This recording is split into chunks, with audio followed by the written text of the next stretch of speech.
Vilela, o Brasil ele tem uma coisa genética nesse país, que é querer encabrestar as pessoas, querer domesticar as pessoas. Em que sentido? No sentido assim, ninguém pode botar a cabeça para fora. O trabalhador tem que baixar a cabeça, a mulher tem que baixar a cabeça, o preto tem que baixar a cabeça. Aqui é cabeça baixa. Enquanto o mundo já descobriu que uma nação desenvolvida é todo mundo de cabeça erguida, não é cabeça erguida. É gente, cabeça erguida. Então o Brasil não saiu ainda de uma mentalidade colonial. Não saiu ainda. Então aqui é o país da cabeça baixa. O preto, o pobre, o trabalhador, a mulher tem que baixar a cabeça. Porque se você é considerado um rebelde se você andar com a cabeça erguida. Quando você bota um preto na universidade, um pobre, um filho de um pedreiro na universidade, um dia um cara me contou uma história linda. Falou, Haddad, graças ao ProUni, eu queria te agradecer. Eu sou filho de pedreiro e hoje eu sou engenheiro. E aí, como eu vi muitas histórias dessas, eu cumprimentei, mas não cumprimentei entusiasticamente, porque eu já ouvi muito isso. Ele falou, mas uma coisa você não sabe a meu respeito, Haddad. O meu pai, pedreiro, se formou junto comigo. Porra! É. Cara, eu fiquei emocionou. Era um teatro. O teatro veio abaixo quando ele falou desse negócio. Isso aí incomoda certas pessoas. Pô, mas o filho do pedreiro é meu engenheiro, vai concorrer com o meu? Porque começou a sentar pobre e rico um do lado do outro. Mas os dois com nota no Enem. Então qual que é? Ah, o preto e o branco. Qual que é? Não pode sentar junto? Então nós temos... Mas você acha mesmo que isso incomodou? Porque eu acho que isso foi tão legal. Não, eu não acho. Eu recebi mesmo? Centenas de denúncias dos pobres e pretos entrando no ProUni e sofrendo preconceito. Entendi. Denúncias e denúncias de preconceito, que não queriam os bolsistas lá. Os cotistas das universidades públicas é a mesma coisa. Cara, quando a gente entender que uma mulher de cabeça erguida, que um pobre de cabeça erguida, isso é que constrói uma nação. É isso que faz o cara acreditar que o filho dele pode ir mais longe do que ele. A cada geração você tem progresso, você tem desenvolvimento. Mas aqui incomoda. Mas não tem um problema também da gente... como é que esse aeroporto virou rodoviária? Quantas vezes? Agora eu tenho que pegar a FGTS para empregada doméstica? Pô, mas até para empregada doméstica tem que pagar FGTS? Tem, cara. FGTS. Sim, tem idiota. Pois mas olha só a mentalidade. Não é uma minoria isso, não é. Bom, olha aí o Bolsonaro, cara. 30% de intenção de voto. Mas você não acha também que um pouco o lance do brasileiro sempre tirar a responsabilidade dele e jogar em cima de um líder?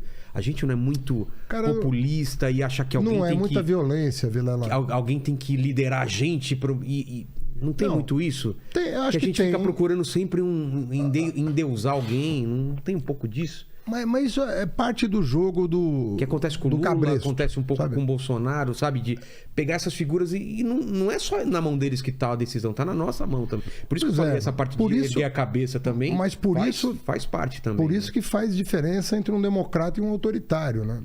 O Lula é um cara que veio da base sindical, do ABC, construiu um sindicato, construiu a CUT, construiu o PT, disputou eleições, nunca questionou o resultado, cumprimentou o vencedor, desejou sorte. Cara, sabe jogar o jogo. Sim. O Lula tem cabeça de torcedor de futebol, sabia? Ele vê a eleição como uma espécie de campeonato. Pô, eu sou do Corinthians, os PSDB do Palmeiras. Eu vou ganhar do Palmeiras.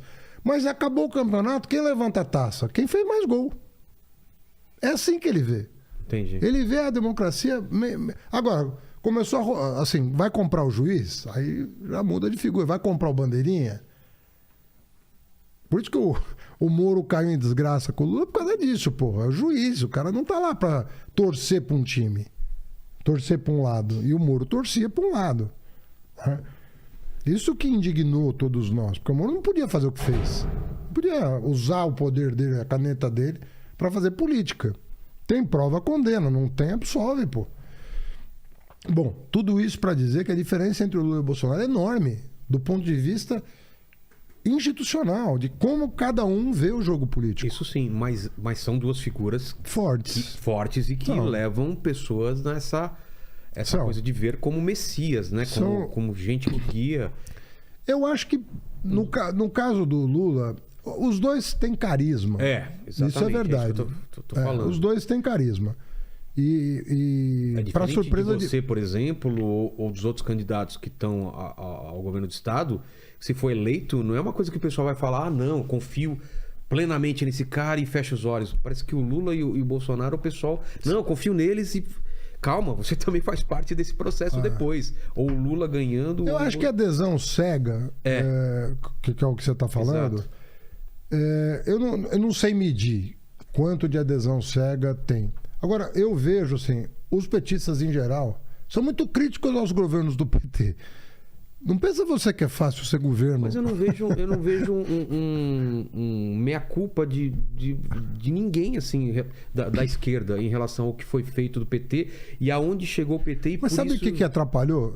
Eu até te entendo. Entendo a tua pergunta. Alguém fala, não, erramos mesmo. Ninguém fala que errou. É verdade. Eu acredito que é o seguinte, o que embaralhou tudo foi o comportamento de Curitiba, da Força Tarefa e da 13ª Vara. Ali a coisa degringolou. Porque se tivessem feito uma operação para pegar os empresários que corromperam meia dúzia de diretores, botar todo mundo na cadeia, não ia ficar bom para o PT. Porque você tem que justificar isso. Você tem que justificar isso. Agora, quando passaram a querer envolver o presidente da República na maracutaia de forma absolutamente artificial, ele não tinha relação nenhuma com aqueles diretores, né? E o presidente da Petrobras não tinha culpa, o ministro da Minas e Energia não tinha culpa, o ministro-chefe da Casa Civil não tinha culpa, e o presidente da República tinha. O Conselho de Administração da companhia não tinha culpa, a auditoria interna não tinha culpa, a auditoria externa não tinha culpa. Eram os diretores corrompidos e o Lula. Essa operação de querer trazer o Lula para dentro da confusão e tirá-lo do cenário político, eu acho que isso atrapalhou tudo. Isso que foi... Porque a Polícia Federal fazia operação toda semana no nosso governo e não dava problema. E pegava gente, às vezes, paciência, conhecida, desconhecida. A Polícia Federal fez, se eu não me engano, mais de 1000 operações. Durante os governos do PT. Foi o momento em que a polícia tinha mais autonomia, o Ministério Público tinha mais autonomia. Mas você acha que se não fosse esse lance do Lula, o PT chegaria e falava, não, a gente errou, como mensalão, não, eu acho acontecia que coisas debaixo do nosso nariz? Eu acho que a gente teria mais facilidade de compreender o que de fato aconteceu. E seria um ganho até para a oposição. Claro. Se fosse um jogo limpo, sem cartas marcadas, sem carta marcada, eu acho que todo mundo teria aprendido com o episódio. Pô, nós destruímos empregos desnecessariamente. Para quê? Nós podíamos ter tirado os corruptores das empresas, expropriado as ações, como por exemplo indenização, poderia ir para o BNDES-Par, poderia ser leiloadas em bolsa para ressarcir o tesouro, e você manter os empregos sem os donos ou os diretores que se envolveram com um crime. Não, destruiu tudo. A Volkswagen já teve corrupção, a Siemens já teve corrupção. Você não destruiu a Volkswagen e a Siemens por causa disso. Entende? Por quê? Porque você pega os caras, você pune a companhia ou o patrimônio dos envolvidos, mas você preserva... Mas quando tem gente do governo envolvido, não tem que prender o político também? Tem, claro. Tá. Claro. Mas eu digo assim, você não precisava ter destruído as empresas. Entendi. Não precisava ter destruído as empresas. Agora, o CPF envolvido, político, diretor de estatal, empresário, quem quer que seja, ele paga no CPF. Ele vai para a cadeia e perde o patrimônio. Justíssimo. Estamos todo mundo de acordo. Agora, você não precisa passar uma régua nos empregos, nas obras. Paralisação de centenas, milhares de obras pelo país inteiro. Não sei quantos milhões de trabalhadores perdendo emprego. Aquilo ali não dá, meu. A gente tem que aprender com aquilo. Mas e agora? O que vocês aprenderam disso para esse novo governo que tá parecendo realmente que o Lula vai ganhar, ou no primeiro turno ou no segundo, você ganha aqui. Como não deixar que os erros do passado repliquem, sendo que o sistema é o mesmo, não mudou nada, né? Vilela, primeiro assim, eu quero deixar claro aqui para quem está nos acompanhando que eu não dou eleição Não. Você tem, Eu tô falando isso, Você pode ter um favoritismo, você pode ter até uma cara assim, mas tem muito chão pela frente. Ainda, né? E olha aí os episódios. Mata um, mata... Vamos com calma. Pode acontecer muita coisa ainda. Pode acontecer muita coisa ainda até lá. Então, mas se dando esse cenário. Dando esse cenário, né? Eu acho assim que a primeira coisa que a gente tem que perceber, aí é uma visão pessoal. Fernando Haddad não fala em nome do PT nem do Lula, ok? Boa. Eu acho que o Centrão, o chamado Centrão, exato, que deu apoio pro Fernando Henrique. Vai pra cá, vai pra lá. Que deu apoio pro Fernando Henrique, pro Lula e pra Dilma, pela primeira vez, ele pode, no futuro governo, não ter o espaço que costumava ter. Por quê? Porque nós, que não somos Centrão, de esquerda e de direita, certo, que não somos Centrão, temos a oportunidade de perceber que um governo de transição com o não Centrão é um governo de transição que pode dar certo, isolando essa camada fisiológica. Não, o Centrão não é tanta gente assim. Não depende dele, então. Dá pra conseguir as reformas sem ele. Eu acho que nós deveríamos testar um modelo novo. Pô, com certeza. Qual que é o modelo novo que eu vejo? E eu repito mas que... Mas o Bolsonaro falou que ia fazer sem Centrão e depois estava lá. Aí é que tá. É que o Bolsonaro não consegue fazer o que o Lula é capaz de fazer. Por quê? Por causa da figura do Lula. Não é só. Olha o que aconteceu. Por que o Alckmin foi ser vice do Lula? Exato. Eu ia te perguntar isso mais para frente. Porque o Alckmin enxergou que, diante da ameaça que o Bolsonaro representa, a união dos democratas, mesmo com divergências programáticas históricas, que podem ser ajustadas num governo de transição, estou falando de um governo que pode durar 4 ou 8 anos, disso. Nós podemos isolar o autoritarismo e o fisiologismo que o acompanha. Certo.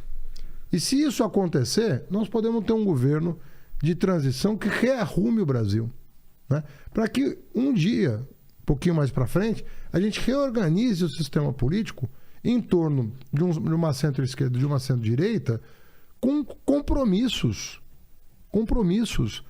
coisas que não se discute, porque toda nação tem aquilo que ela não discute, e é muito importante ter um solo comum. Claro. Que são voltando para o futebol, as regras do jogo. A gente sabe que a bola atravessou a linha, é gol. A bola é redonda, tem uma série de coisas, tempo de jogo. Então, eu acho que nós precisamos desse fôlego. Então, eu estou falando a título pessoal. Eu acho que nós precisamos fazer um governo... Isolar o Centrão. Isolar essa turma bolsonarista. Se ele for derrotado, isola. Falar, agora eu sou Lula. Não, querido, você foi longe demais.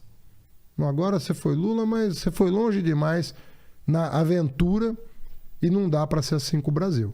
O Brasil é importante demais no mundo para uma aventura chamada Bolsonaro. Então, você embarcou nessa aventura, você enriqueceu, você está com as burras cheias de dinheiro, fica longe do poder, sabe? E vamos decantar esse processo com o sistema político, o pessoal que é mais democrático, o pessoal que tem um solo comum. O Alckmin foi constituinte com o Lula e aprovou boa parte do que nós estamos tentando defender.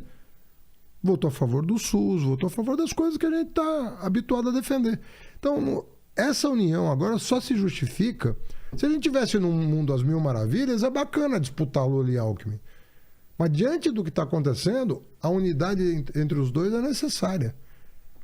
Essa é a minha opinião, essa é a opinião do Lula, do Alckmin. Quem acordasse agora, depois de um coma, ia assustar, né? Ver Alckmin e Lula dependendo para onde ele olhasse. E do outro lado, Bolsonaro. Aí ele ia assustar menos, né? Eu falo, o que esses dois estão fazendo junto? Entendi. O cara toma 2 sustos, né? Um menor e outro maior. Mas uma coisa tem a ver com a outra. A aliança dos dois só é possível... Só por causa do Bolsonaro. Por causa dessa loucura que está acontecendo. Uma loucura que está acontecendo no Brasil. E vice? Já tem vice? Eu daqui a pouquinho. Acho que até final da semana que vem. Mas vai alguma coisa tipo também Alckmin para vencer o maior ou não precisa? Nós vencemos uma etapa importante, que foi a vinda do Márcio França para nossa chapa na condição de candidato ao Senado. Que eu acho uma figura extraordinária, vai ser um grande senador. Nós precisamos ter um representante como ele. E se Lula e Alckmin foram eleitos, ele vai ser uma peça fundamental no Senado. Agora, desde domingo que eu estou nessa lua de mel com ele. Então, respiramos ontem e hoje e começamos hoje as negociações em torno da figura do vice. Né? Quando que vocês dão essa notícia? Eu acredito que, sei lá, em 10 dias. Até porque o prazo de inscrição da chapa está chegando. Né? Quando que é? Comecinho de agosto. Tem que inscrever a chapa. Entendi. Então, os prazos, assim, não temos menos de um mês, mas eu acredito que em 10 dias